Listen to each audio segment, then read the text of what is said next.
So here is my wooden template of the new carriage.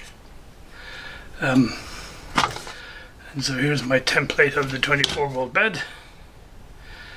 And the key to, I think, why all these problems exist is the distance from the center to here, to these holes, is 10.5 centimeters, which is the same as the Mark II and the Mark 2.5. But for the Mark III and the Mark III only, from here to the other side is 11 centimeters.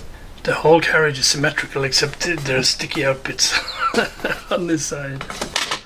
Unfortunately, I couldn't get a nice piece of 4mm aluminium locally, so I've had to do the old AliExpress thing. And so that's on its way. When that comes, we'll have fun and games.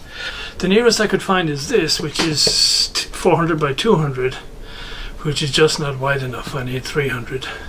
But I thought I'll get it just to practice, so I can figure out cutting speeds and feeds and all that stuff before I get doing the real thing. So I had to order the real thing from you know where, and that's been almost a month before it finally arrived today.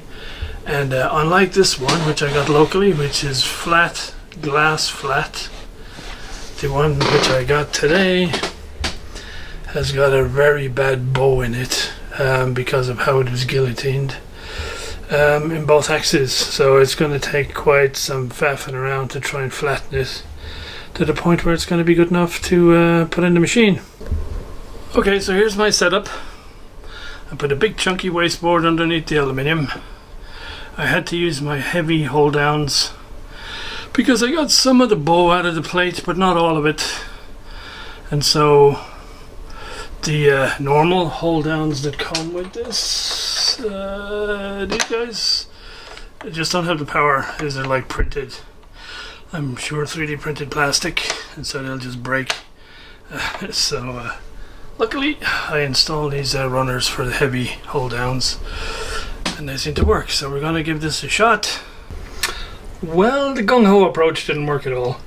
So I put the actual plate in the machine, and you know, using what I thought would be the appropriate settings, I set this thing off, and probably within a second of this thing touching the surface, it just snapped the cutter right off. So I thought, okay, so much for the gung-ho approach.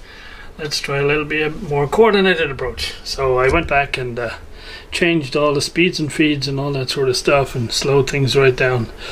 And on the test piece I did a couple of circles, and I think I'm there now.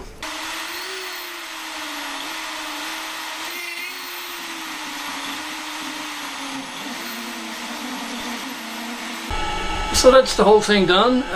It certainly makes a lot of swarf.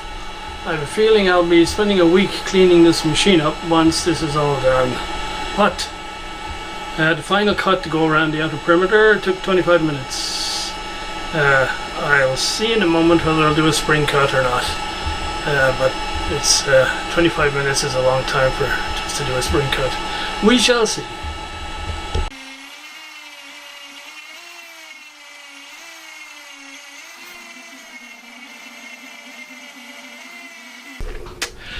Alright chaps, there's a day's work done. So far so good. I'm pretty pleased with it. There's 9 holes all tapped to M3. There's 11 actually, because there's 2 more for the drive belt clamp, and then 4 outside holes for entry bolts for mounting my bearings. Well, I couldn't resist. Here we are. I guess what, well over a month later, maybe 6 weeks. I have a carriage back on the machine here. I think we'll be fine. The stiffness seems excellent. There is absolutely zero play of any sort. I've already fitted the bed on the top here just to make sure all the holes line up, and they do. And so yeah, we're getting there. I think I should paint. I think I should paint this, which is a distraction and a delay, but well, one has to do what's the right thing to do, right? I'll paint it, and then we shall get back to the full assembly of the rest of my FrankenPrusa. More to come.